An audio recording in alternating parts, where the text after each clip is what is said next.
깊이가 다른 경제 컨텐츠 3프로TV 오늘 아침 라이브 정용진 이주호 기자입니다. 네, 오늘은 1월입니다. 오늘 7월 아니죠? 예, 1월입니다. 네, 1월 23일이죠? 정작 이러다가 이제 7월에 1월이라고 한다. 1월 23일 네. 목요일 아침이고요. 네. 이제 오늘 내일만 여러분 잘 버티시면 됩니다. 네. 왜 버틴다고 얘기하세요? 네? 왜 버틴다고 얘기하세요? 제가요? 네. 제가 방금 그랬었나요? 저희는 되게 즐겁게 일하고 있거든요. 아, 그래요? 류종훈 기자 오늘 나올 건데 되게 즐겁게 오늘 아침부터 되게 즐거운 표정이던데. 여러분 만나는 게 너무 즐거운 일이죠. 그럼요. 일하는 것도 즐겁고. 아, 그렇죠, 그렇죠. 네. 살랑살랑. 야, 요거. 네, 이런 마음으로 항상 우리가 네. 일을 하다 보면 분명 좋은 일이 생길 겁니다. 자, 오늘도 여러분께 좋은 일들 많이 일어나기를 바라면서 네. 오늘은 목요일에 어떤 분들과 함께 하는지 빠르게 얘기하고 빠르게 넘어가겠습니다. 자, 류종훈 기자 나올 거고요. 그다음 박병창 이사 준비하고 있습니다. 그리고 권순우 기자가 심층 인터뷰 준비하고 있는데 가장 요즘에 기세가 센 그룹사 하면 SK랑 한화 정도를 꼽을 수 있을 것 같거든요. 아하. 한화 이야기 한번 해보도록 하겠습니다. 한화. 네. 한화가 한 지난 1, 2년 사이에 정말 많이 성장을 좀 한 것 같은 느낌이. 방산과 조선의 훈풍이 네. 만만치 않습니다. 한화 이야기 같이 나눠드리도록 하고요. 그러면 먼저 우리 류종훈 기자와 함께 뉴스부터 살펴보도록 하겠습니다. 네. 류종훈 기자 어서 오십시오. 네, 안녕하십니까, 류종훈입니다. 네, 기쁘죠? 네, 기쁩니다. 행복하고요. 전 항상 행복하죠. 항상 행복합니다. 좀 피곤할 뿐입니다. 좀 피곤해요? 아, 피곤하죠. 네. 피곤해? 네. 그런 말 하지 마세요. 시청자 만나고 아침에 이 많은 분들께 뉴스 전해드린 게 피곤해? 아, 제가 열정을 너무 뿜다 보니까. 네. 실망입니다. 실망입니다. 좀 더 운동을 열심히 하겠습니다. 네. 더 열심히 한다고요? 네.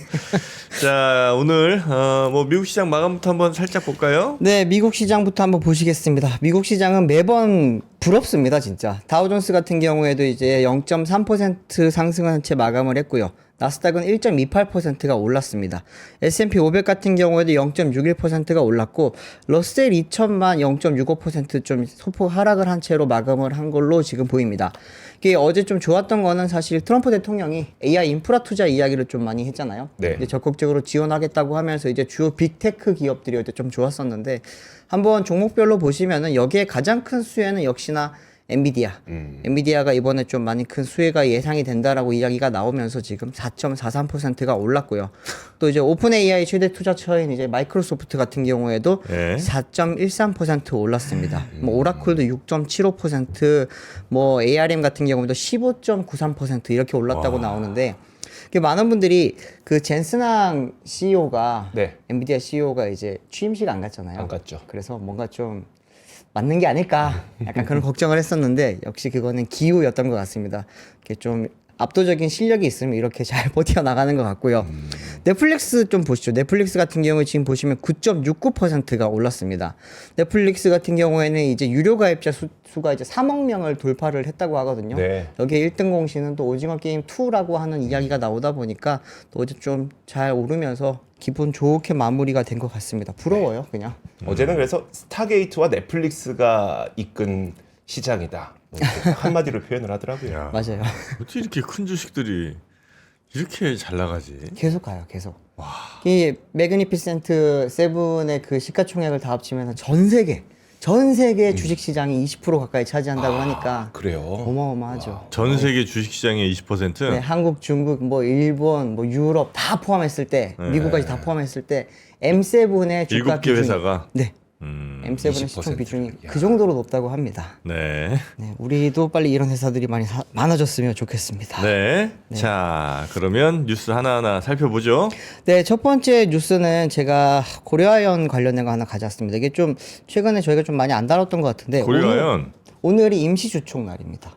그래요? 네, 드디어 이제 오늘 어떻게 보면은 그 1라운드, 2라운드에 이어 3라운드의 결정판이라고 지금 이야기가 나오기는 하는데 이거 안 끝났어요? 아직 사실상 MBK 쪽으로 좀 많이 승기가 기울기는 했지만 지금 최은범 회장이 그래도 마지막까지 지금 고군분투를 하면서 네. 좀 어떻게든지 반전을 노리고 있는 상황이긴 한데요.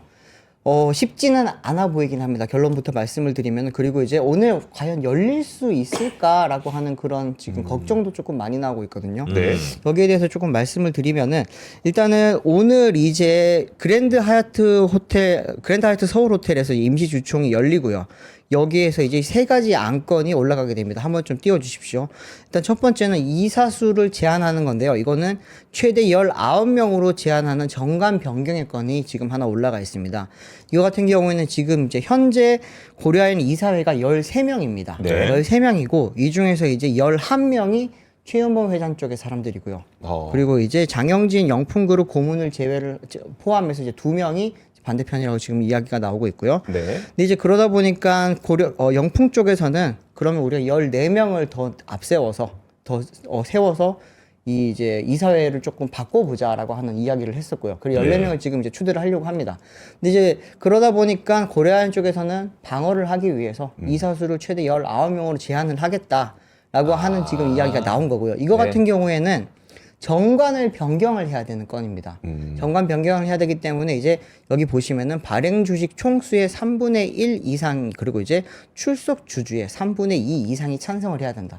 쉽게 말하면 오늘 주총을 하는데 주총에 온 사람들 중에서 이제 3분의 2 이상이 어쨌든 찬성을 해야지만 정관 변경이 가능합니다.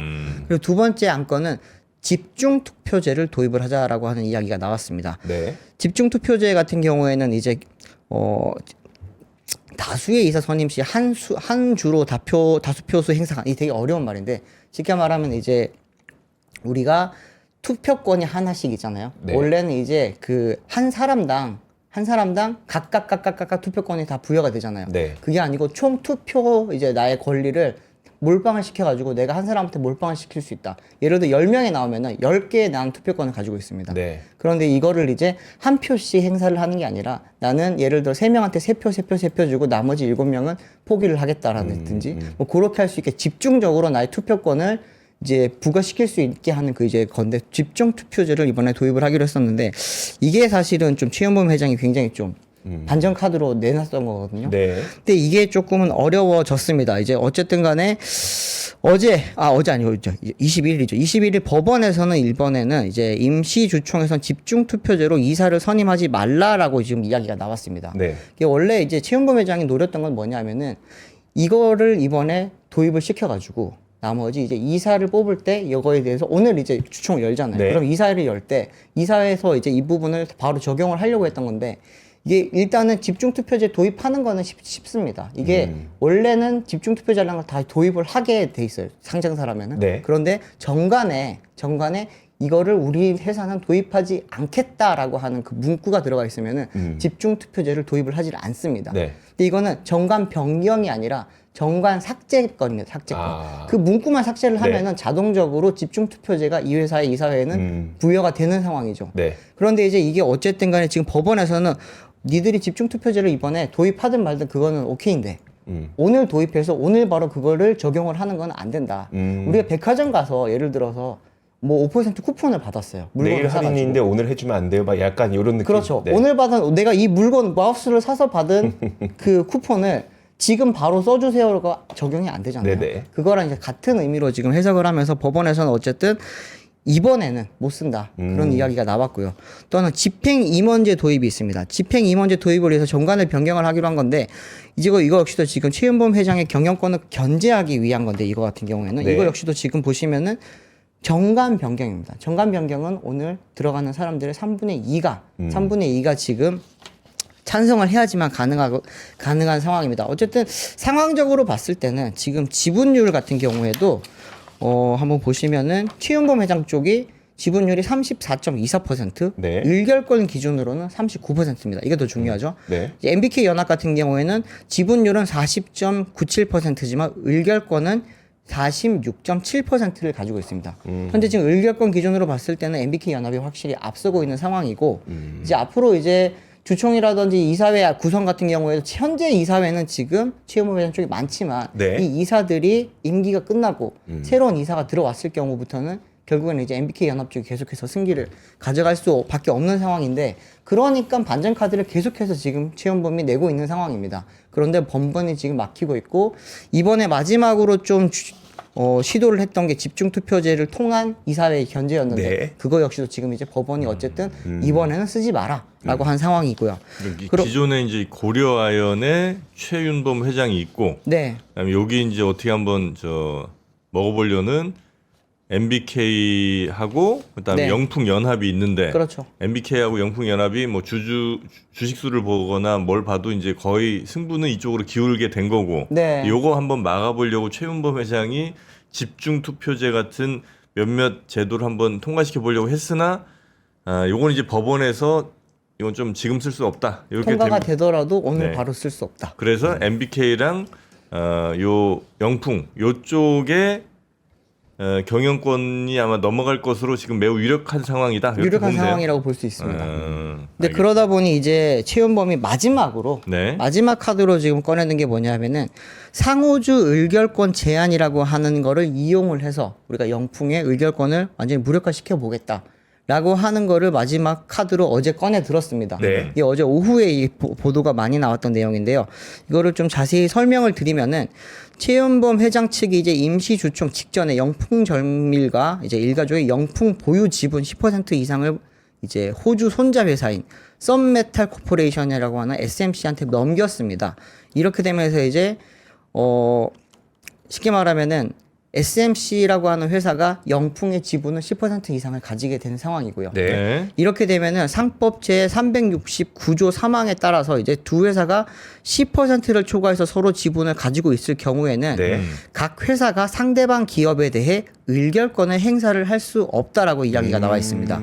고려아연은 SMC의 지분 취득으로 상호주 의결권 제한이 걸려서 영풍이 이제 이튿날 오늘이죠. 오늘 이제 임시주총에서 의결권이 제한된다라고 지금 이야기를 하고 있는 네. 거거든요. 아까 말씀드렸듯이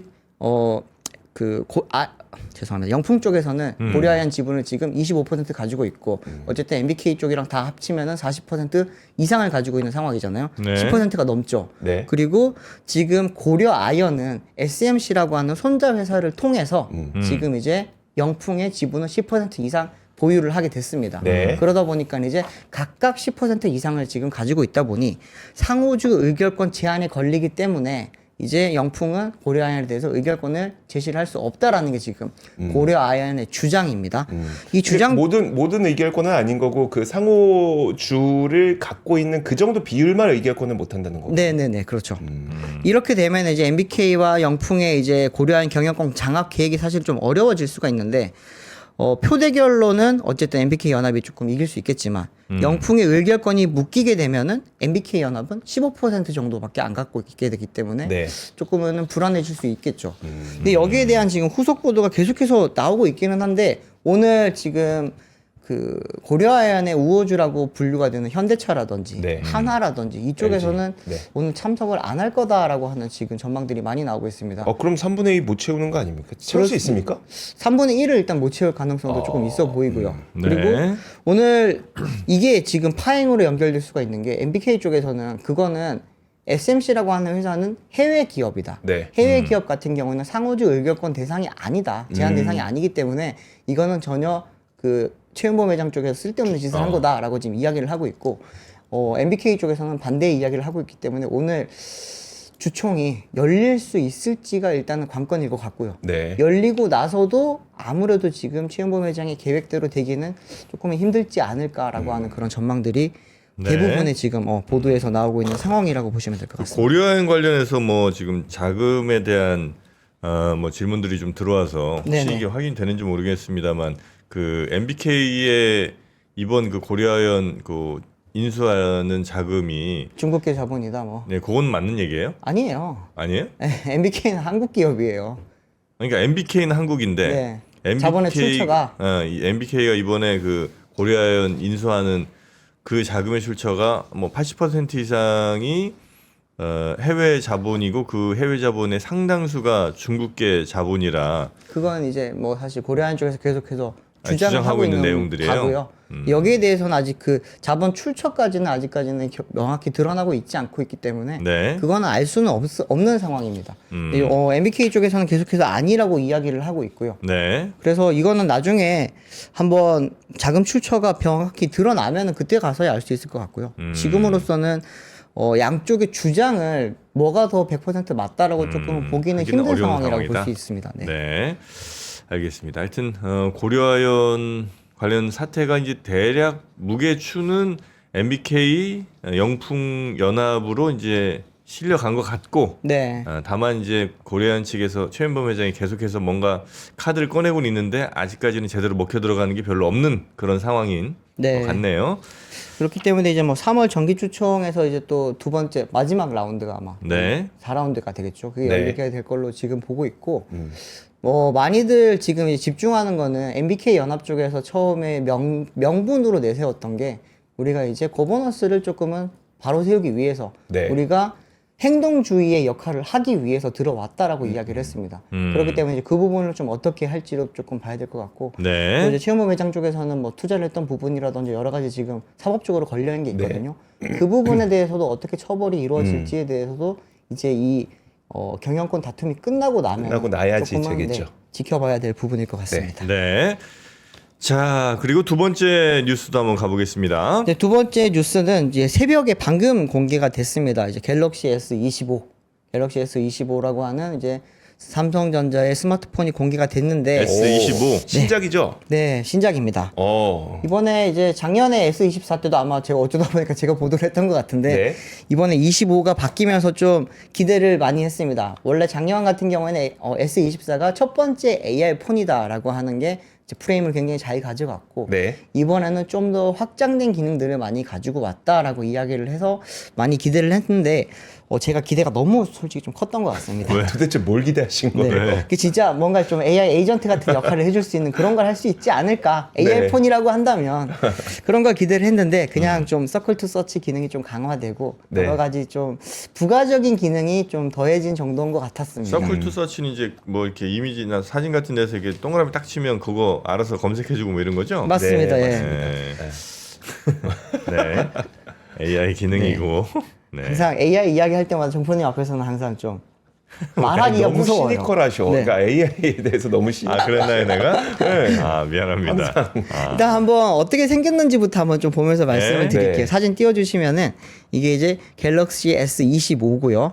그리고 이제 갤럭시 S25 플러스. 네. 그리고 이게 플래그십 모델인 갤럭시 S25 울트라입니다. 울트라. 네. 울트라고요. 지금 뭐 모양은 사실 디자인이 삼성 쪽에서는 굉장히 많이 변했다라고 이야기를 하지만 많은 분들은 잘 모르겠다라고 하는 이야기들을 하고 있습니다. 네. 사실 스마트폰 디자인 같은 경우는 이제 전면부는 그냥 평평해졌기 때문에 볼 거 없고 네. 후면부에 이제 사실 카메라 배치를 어떻게 하느냐, 그리고 이제 카툭티가 얼만큼 튀어나오느냐, 안 튀어나오느냐.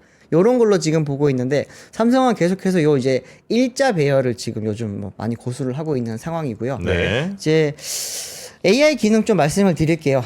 서클 투 서치 같은 경우에는 이번에 이제 기존에는 이미지라든지 텍스트 검색만 가능을 했었거든요. 네. 이번에는 이제 기기에서 재생되는 사운드 검색도 지원을 하기로 했고요. 또 이제 통화 내용을 글로 옮겨주고 중요한 사항을 정리해주는 그런 기능도 이번에 좀 새롭게 들어갔다고 합니다. 또 영상 속의 사운드를 AI가 분류해서 쉽게 제거하거나 음량을 조절할 수 있는 오디오 지우개라고 하는 기능도 들어갔다고 하고요. 근데 좀 이번에 가격 동결했던 것도 사실은 좀 많이 충격은 아니고요. 좀 많이 화제가 됐습니다. 네. 용량별로 조금 말씀을 드리면은 플래그십 모델인 울트라의 경우에는 256기가가 169만 8,400원. 그리고 이제 512기가바이트가 184만 1,400원. 그리고 이제 1테라바이트 모델이 212만 7,400원입니다.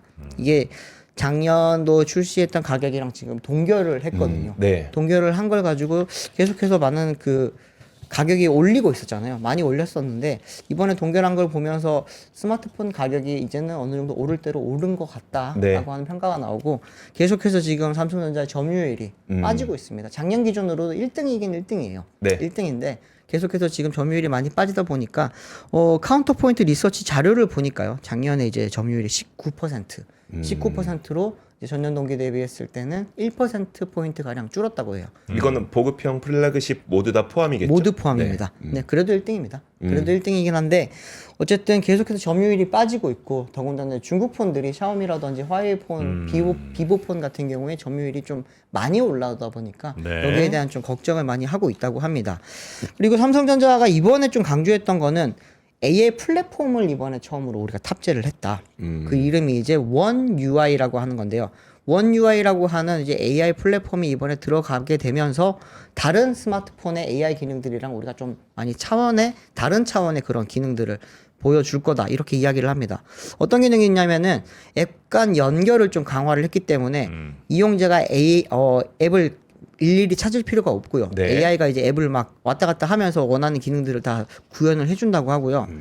뭐 예를 들면 수천 장의 사진이 이제 갤러리에 있잖아요. 우리가 네. 거기에서 봤을 때 날짜, 장소 등의 키워드만 입력하면은 AI가 사진을 찾아줄 수 있게 됩니다. 우리가 사진 옛날에 찍었던 거 놀러 와서 찍었던 사진 있잖아요. 그거 네. 찾고 싶은데 그 사진이 정확히 몇 월 며칠에 있는지를 찾기가 힘들어요. 그러면 저희가 계속 올리면서 그 날짜를 찾아가야 되잖아요. 네네. 근데 그게 아니라 거기가 예를 들어서 뭐 영종도였어. 영종도를 여기 스마트폰에 검색을 하면은 거기서 찍었던 사진이 다 나오고 뭐 여름이었어. 몇 월 며칠인지 모르겠지만 여름이었어. 그러면 그걸 어느 정도 조합을 해서 알아서 찾아주는 기능들이 이번에 나왔다고 합니다. 정프로님 않아요? 표정과 제가 지금 굉장히 느끼는 바가 같은 것 같아요. 아니 그거 있지 않아요? 네. 그 지역별로 네. 내가 어디서 찍었는지 네. 그거 있지 않아요? 있어요. 네. 근데 그게 AI가 좀 더 편하게 찾아준다. 네. 아 그래요? 네. 나는- 그리고 그게 있어요. 그 예? 요즘 AI 기능이 들어오면서 좀 우리가 찾기 쉬워진 것 중에 하나가 저는 자동차를 사진을 많이 찍잖아요. 네. 그러면은 내가 이 차를 언제 어디서 찍었는지 어떤 차를 찾는지 되게 궁금할 때가 있거든요. 음. 그럴 때 이제 자동차라고 치면은 제가 찍었던 차 사진이 쫙 다 검색이 되더라고요. 네. 그리고 거기서 브랜드를 치면은 그 브랜드도 알아서 그 브랜드 사진을 또 가져와 주고요. 제 사진첩에서. 네. 근데 그런 기능이 조금 더 업그레이드 된 버전이 이번에 S25에 들어갔다라고 하는 이야기인 것 같습니다. 근데 삼성이 이번에 좀 되게 시연을 하면서 강조했던 것 중에 하나가 이제 뭐 다음 주 손흥민의 토트넘 경기 일정을 찾아서 달력에 추가해라고 이야기를 하면은 네. 에이전트처럼 얘가 알아서 추가를 해준다라고 하는 거였는데 좀 생각보다 이게 저는 보면서 좀 어려운 기능인가? 라고 하는 생각이 좀 들었거든요. 네. 삼성전자에서는 이게 AI 에이전트로 넘어가는 굉장히 좀 큰 단추라고 이야기를 하고 있기는 합니다. 네. 근데 많은 분들이 좀 이게 실생활에서 우리가 쓸 수 있는 쉽게 말하는 진짜 에이전트 같은 AI 기능은 언제쯤 볼 수 있을까에 대한 지금 그렇죠. 기다림이 굉장히 좀 사실 지루한 상황이잖아요. 네. 그러다 보니 이번에 갤럭시 S25가 나오고 나서 국내 언론에서는 지금 사실 굉장히 좋은 평가가 많긴 합니다만 네. 해외 언론에서는 봤을 때는 우리가 애플에서 맨날 듣던 이야기 있잖아요. 혁신은 없었다라고 네. 하는 이야기가 이제는 갤럭시 쪽으로도 조금 많이 나오고 있습니다. AI에 대한 좀 기능에 대해서 이번에 기대가 많았거든요. 네. 네. S24가 첫 번째 포문을 열었으니까 25가 이번에는 뭔가 좀 진짜 AI 기능 같은 거 보여주지 않을까 했는데 계속 이야기하는 거는 서클 투 서치 기능이 강화됐다. 뭐 통역할 수 있는 그 대응하는 언어가 20개로 늘었다. 이 정도 이야기만을 많이를 하고 있습니다. 근데 저는 보면서 삼성 스마트폰보다 사실은 DS 부분이 조금 더 많이 걱정이 됐습니다. 이 표 다시 한번 좀 띄워주세요. AP를 한번 보시면은 전부 다 스냅드래곤 8 엘리트가 들어가게 됐습니다. 아 삼성. 삼성 게 아니고 그쵸. 네, S24까지만 하더라도 이제 울트라에만 이제 스냅드래곤이 들어가고 네. 나머지 모델에는 이제 어쨌든 엑시노스 2400이 들어갔었는데 이번에 작년에 24 나오고 바로 직후에 막 보도가 막 나왔었던 게 내년에 나올 S25에는 전량 엑시노스 2500이 들어갈 거다라고 네. 하는 보도가 굉장히 많았거든요. 작년 내내 그런 이제 보도에 대해서 부인이 없다가 작년 말 정도 때 연말 정도 됐을 때부터 이제 나왔던 게 수율이 안 나온다. 네. 수율이 안 나오면서 2500이 탑재가 못 될 가능성이 높다. 혹은 이제 이번에도 플래그십 모델에는 스냅드래곤이 들어가고 나머지는 이제 2400이 들어갈 거다라고 하는 그런 이야기가 나왔었거든요. 그런데 이제 막상 1월 달로 이번 달로 넘어오고 나서부터는 이제 해외 외신 특히나 이제 뭐 고밍치 같은 사람들이 막 이야기를 할 때 보니까 엑시노스 2500이 수율이 안 나와서 결국에는 탑재가 무산됐고 전량 스냅드래곤이 들어간다라고 하는 이야기가 나왔었는데 실제로 오늘 까보니까 전량 다 지금 스냅드래곤이 들어간 상황이라고 보실 수 있습니다. 전량 퀄컴 칩이 들어간 기능상에서 뭔가 특별할 거를 찾기 어려우다 네. 보니까 가격도 올릴 수도 없고. 네. 그런 명분이 사실 없었던 것 같아요. 네. 그러다 보니까 가격도 못 올리고 이제는 카메라에 대한 혁신을 주장하는 것도 네. 크게 이제 메리트가 많이 없어졌다 보니까 오늘도 카메라 이야기했습니다. 뭐 5천만 와서 2억 봐서 이야기를 했지만 이제는 더 이상 뭐 네, 충격으로 와닿지 않죠. 달 네. 찍는 거는 한 번 찍으면 1년에 한 번 찍을까 말까잖아요, 사실은. 아, 슈퍼문 뜨면 그때 찍잖아요, 사실. 네. 근데 그럴 때 말고 안 쓰다 보니까 이게 굳이? 라고 하는 그런 이야기들이 많이 나오고 있고 네. 또 하나는 이게 카메라 성능이 아니라 AI 보정이 들어갔다라는 거를 이제 다들 알고 있습니다. 네. 그러다 보니 카메라 성능으로 혁신을 뭐 꾀한다, 차별을 꾀하는 것도 이제는 더 이상 의미가 없고 결국에는 그 AI 기능으로 혁신 혹은 차별화를 둬야 되는데 조금 실망스러웠다. 그리고 기대했던 거는 사실은 또 이제 폼팩터 쪽에서 이번에는 슬림폰이 하나 나오지 않겠냐. 네, 그때 그러니까요. 이제 어제 한지원 기자도 이야기를 했지만 네. 갤럭시 S25 슬림이라고 많이 알려져 있었는데 오늘 이름이랑 실물은 공개를 했습니다. 아, 이제 엣지라고 하는 이름으로 나왔고요. 네. 엣지가 이제 가장 얇은 스마트폰이 될 거다라고 하면서 이제 6mm대가 지금 될 걸로 전망이 되고 있습니다. 아직까지 정확한 재원을 발표를 하진 않았거든요. 이번 출시는 아닌 거예요, 그러면? 네, 오늘은 공개만 됐고 아. 2분기 이후에 이제 출시가 될 예정이라고 네. 합니다. 네. 그게 나오면 이제 두께로 조금 승부를 봐야 되지 않겠냐라고 하는데 제가 뭐 그래서 찾아보다가 6mm대가 얼마나 얇은 걸까 하고 찾아봤더니 우리가 아이폰 5, 아이폰 6 쓸 네. 때 그때가 이제 6mm대였더라고요. 아, 그래요? 그 막 네. 부러진다 얘기 나왔을 때 네, 이렇게- 엉덩이에 끼고 앉았다가 부러졌다 이 얘기 나왔을 때가 네, 이렇게 6mm. 엉덩이 모양으로 휘고 막 그랬잖아요. 네네. 아. 근데 이제 그게 이제 6mm대였는데 그게 한 6.9mm 요렇더라고요. 그래서 이번에 지금 아이폰 17 에어라고 하는 게 나올 걸로 지금 루머가 많은데 네. 그게 나오면 5mm대가 되지 않겠냐라고 하는 그런 이야기도 나옵니다. 네. 좀 삼성도 요즘 뭐 많이 힘들 것 같습니다. 여기저기서 이런 뭐라 그럴까요? 이게 알겠습니다. 도전거리가 너무 많다 보니까 조금 힘들어지는 것 같은데 더 힘들어지지 않을까라고 하는 그런 우려도 있습니다. 갤럭시 S25 출시 관련된 소식 전해드렸고요. 세 번째 뉴스 얼른 가보죠. 네, 세 번째 뉴스는 이제 한국은행에서 기업 심리지수라고 하는 CBSI를 발표를 했는데요. 4년 4개월 만에 최저치가 나왔다고 합니다. 여기에는 뭐 여러 가지 지금 이야기가 있지만 체감 경기가 굉장히 좀 많이 안 좋았다라고 하는 이야기가 나오고요. 이제 황희진 통계조사팀장 이야기를 조금 인용을 해보면은 제조업은 일부 업종의 수출 개선에 힘입어 개선이 됐지만 비제조업이 건설 경기 둔화 등으로 약화되면서 CBSI가 하락했다라고 이야기를 합니다. 나온 수치는 85.9입니다. 이거 같은 경우에는 이제 팬데믹 기간이었던 2020년 9월달 83.4 이후 가장 낮은 수치라고 하고요. 네. 그러면 지금 저희가 좀 쉽게 이해를 해보자면은 기업 경기가 그렇게 안 좋았다고 하는 그 코로나 때만큼 네. 이제 작년이 많이 어려웠다라고 지금 이야기가 1월 달이 어려웠다라고 지금 이해를 하시면 될 것 같습니다. 네. 제조업이 이제 CBSI 같은 경우에는 89였습니다. 가장 좋았다고 하는데 지금 89였다고 이야기가 나오고요. 비제조업은 83.6이었다고 합니다.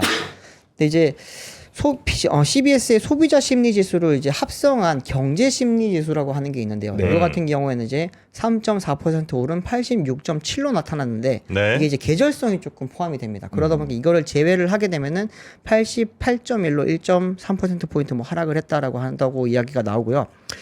황 팀장이 분석하기로는 일단은 건설업은 주택건설 부동산 경기 둔화 지속으로 매출과 채산성이 나빠졌다 이야기를 하면서 정보통신은 시스템 소프트웨어 개발업체에 매출 타격이 입었고 운수창고는 유가, 환율이 올라서 비용이 늘었다 이야기를 합니다. 결국에는 유가랑 환율 효과가 좀 많았던 이야기로 나오고 있고 환율이 조금은 잡히게 되면은 네. 이제 조금 이 부분은 개선이 될 가능성도 있지 않겠냐라고 하는 이야기가 있는데 중소기업들이 요즘 중금리 대출 많이 몰린다고 하더라고요. 기업 대출이 잘 안 나오다 보니까 생각보다 그 정부에서는 많이 풀어주라고 하는데 네. 현재 사실 은행에 가보면 가계대출로 훨씬 지금 많이 풀어주고 있고 기업 대출이 많이 안 풀리고 있다 보니 이제 중금리 대출을 좀 많이 받고 있다고 하는데 지금 이제 저축은행 중앙회에 따르면 지난해 4분기에 중금리 대출 실행 건수가 전년 동기 7만 3,108건에서 15만 6,149건으로 두 배 2배 늘었네요. 이상 늘었다고 합니다. 중금리 대출 실행 규모 같은 경우는 2조 6,091억 원을 기록을 하면서 이거 역시도 이제 전년 동기 2배 이상 늘었다고 하고요. 민간 중금리 대출은 신용 하위 50% 이하 중저 신용자들이 지금 주로 많이 쓰고 있다고 하고 중소기업들도 요즘 굉장히 많이 몰려가고 있다고 합니다. 그래서 보도를 보면서 제가 헤드라인 보면서 항상 참 그 극과 극을 참 느끼는데 네. 어떤 매체에서는 이제 어렵다라는 이야기를 하고 있고 어떤 매체에서는 이제 중금리가 중소를 살렸다라고 네. 하는 이야기를 하고 있는데 어쨌든 팩트는 굉장히 어려운 상황들. 지금 이제 중소기업들이 굉장히 지금 어려운 상황에서 돈을 빌리기 위해서 시중은행에서도 돈이 안 나오니까 결국에는 네. 중금리 대출을 받기 위해서 이제 저축은행 쪽 혹은 이제 그 밑에 여신 쪽으로도 지금 많이 몰리고 있는 상황이라고 볼 수 있을 것 같습니다. 네. 굉장히 그 기업들이 상황이 심각하다. 네. 네, 그건 뭐 우리가 얘기는 좀 많이 하긴 했습니다만, 네. 아 이렇게 이제 수치로 또 드러나고 있는 거고 아마 이런 심리 또 발표되고 하면 더 어려울 거라는 생각이 들면서 소비도 또 위축되고 또 기업들 더 안 좋아지고 이런 악순환이 네. 좀 이어지지 않을까 하는 걱정이 좀 되긴 하네요. 네. 그렇습니다. 아 이럴 때일수록 우리가 좀 더 소비도 좀 해주고 그리고 기업들도 좀 살아나고 해야 되는데 뭔가 찬바람을 이렇게 막아줄 수 있는 네. 네. 그런 보호막 같은 게 것들이 있으면 좋죠. 보호막 같은 게 있으면 좋죠. 얘기해요 자신 있게 뭐가 있겠습니까? 그 다음에 좀 연결 가주세요. 아, 그 갈까요? 네. 아니 뭐 연결이 뭐 굳이 필요가 없는 게 지금 우리 이주호 기자가 입고 있어요. 네. 우리 이주호 기자가 입고 있는 게 어떤 옷이죠? 자 폴로죠. 폴로. 폴로 맨투맨 티셔츠를 옛날에는 이거 막 그 빅 로고, 이만한 로고, 이 말이 빅폰이. 여기서 한 반쯤 타고 있었잖아요. 요즘엔 그렇게 안 나오죠. 아, 그러면 이거 요즘 트렌드가 아니니까. 네, 랄프 로렌 정품이죠 이거. 네, 정품입니다. 네, 안에 기모 들어 있고 따뜻합니다. 이렇게. 폴로 랄프 로렌 네. 맨투맨.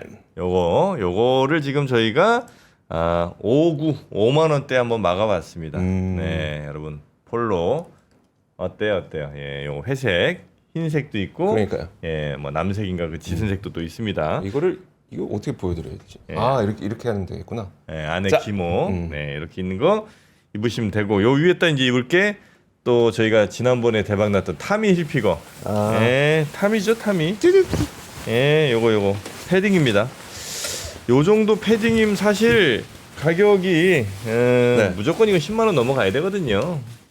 지난번에도 10만 원 넘지 않았었어요? 그랬었던 것 같은데 이번에는 이게 69,000원. 네? 도대체 안에다가 뭘 집어넣는지 우리도 알 수가 없습니다. 따뜻한데? 따뜻한데 어떻게 6만 9천 69,000원이야?